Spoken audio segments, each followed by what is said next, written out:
Greetings and welcome to the Dr. J Vlog series. It is Tuesday, March 25th, 2025, and on Tuesdays we look into music and the arts. Today we're going to be looking specifically at Blue Rodeo, a Canadian rock band, and we're going to be doing an analysis of a live performance of their hit, Hasn't Hit Me Yet, which they performed live on Late Night with Conan O'Brien back on June 21st of 1994. So we're going to be diving into this video, looking at the performance, analyzing it, and this is part of a special series that I have called Peak Performances. And I'll explain with the video and my reaction why I consider this to be a peak performance. Artists playing at their very best, at the peak of their abilities. Usually their own music. They could be covering someone else's music, but in this case with Blue Rodeo we're going to be looking at their live performance of what had been a recently released hit of theirs, Hasn't Hit Me Yet. So we'll dive in and I'll talk more about the band and my reactions in just a moment, but let's get started. So here we go.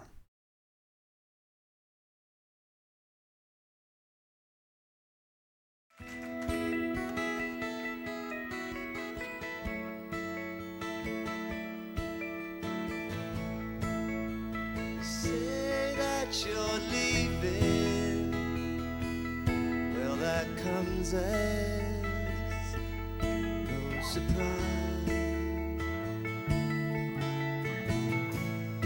Still I kinda like this feeling of being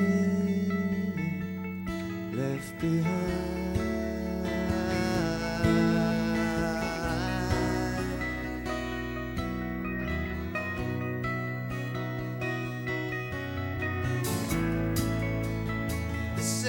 Nothing new to me. Well, it's just like going home. It's kinda like those sunsets that leave you feeling so stoned.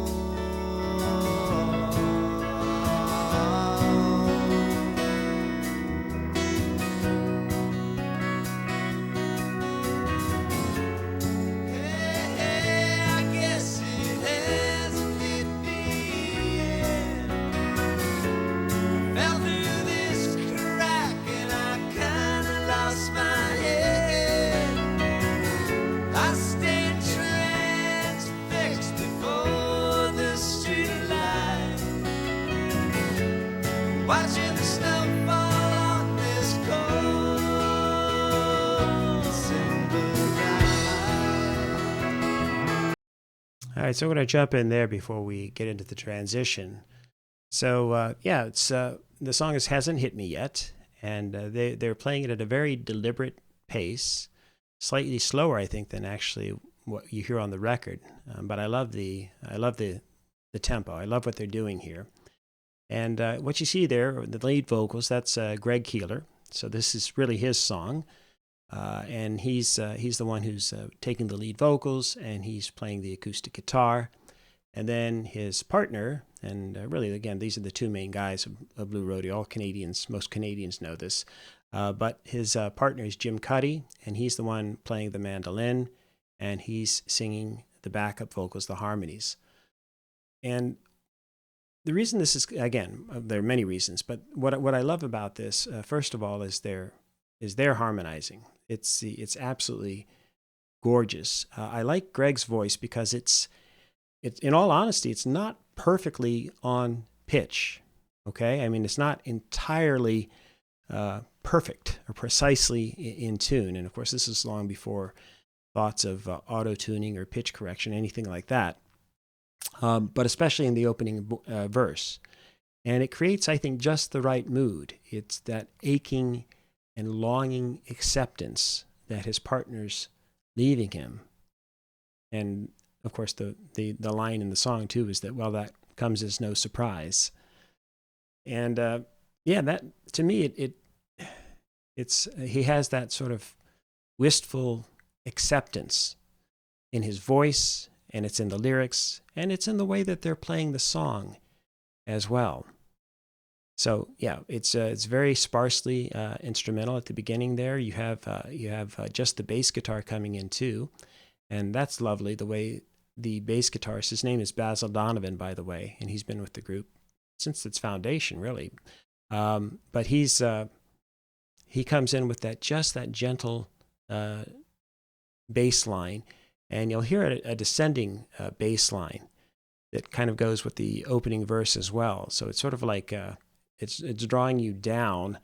It's of course matching the overall chord structure and the melody of the tune, but the way he descends the bass, it gives you this, again, almost ethereal feeling of how people are feeling down about what's happening, the singer and the song, etc. But that said, it's now going to change tempo a bit, and you'll see how it becomes a much more powerful and expressive song as they move into the next verse.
All right, I'll jump in again. So now we've got the second verse there and the second chorus, and he's telling the rest of the story, or the main line of the story. And, never thought this could happen, but somehow the feeling's gone. And, well, of course, that's the story of love that sort of fizzled out, isn't it?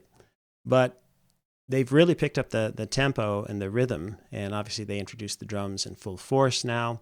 But you've also got the keyboards layering the song and sort of acting like glue, tying it together, along with the pedal steel guitar, and that's going to come in. That's going to be featured just momentarily in the solo. So we'll talk a little bit about that. But again, what's happened here is they've picked up the tempo, and it's so tight. The musicianship here is absolutely perfect. Everybody's playing their part to a T. And that's in part why I consider this to be a peak performance. And the drummer, Glenn Milcham, is quite intense, but again, he's adding a forcefulness and emphasis to what's happening in the song that, again, really gives it that much more power and expressiveness. Again, I don't usually think of that so much in terms of the drums, but in this case, the way in which he ups the tempo and gives it that rhythmic power really makes the song that much more compelling. But it's much more than just about carrying the beat. And as we'll see here, there's an incredible solo coming up. And I'm just going to take it through to the end, and then I'll talk about some of the other elements of this song and this performance. Let me go back just a hair.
freak. Yeah, Blue Rodeo. We'll be right back. Thank you. I love that at the end there. You're a lot taller. Yeah, I'm a freak. Conan O'Brien says. All right, let's change up the view here. Yeah, so that's the performance. And as I said, what I like about it is that, again, this is all done live, obviously, and the band is just so incredibly tight. They're just on the top of their game. And in addition, let me just go through again, the musicians specifically. Again, I mentioned Greg Keeler. He's the lead vocalist. You've got, and the acoustic guitar player, you've got Jim Cuddy playing mandolin and singing the backups there so beautifully. I mentioned Basil Donovan. He's playing the bass. Glenn Milcham's playing the drums. The performer who's not with you, he didn't spend that many years with him, but the guy playing the pedal steel guitar is actually quite well known in the States. He's an excellent musician, Kim Deschamps. So he does that amazing solo there. And then James Gray is playing the keyboards. And he passed away sadly. He left the band, but he passed away sadly back in 2013. So yeah, just in terms of what's happening then in the song and that last third in particular. So you've got the solo there from Kim Deschamps, and he's playing that pedal steel guitar, and you'll notice there again he's playing it with the right hand. He's got no picks or anything. He's just playing it with his fingers, which is quite remarkable in and of itself. But it is so smooth, and it blends in so perfectly with the rest of the song. And again, it gives it that sort of achingly beautiful transition, if you will, that mirrors the transitions that we experience in life when relationships end. So I find that, again, particularly compelling. And and then in addition, the harmonies on this song are just ethereal. They're out of this world.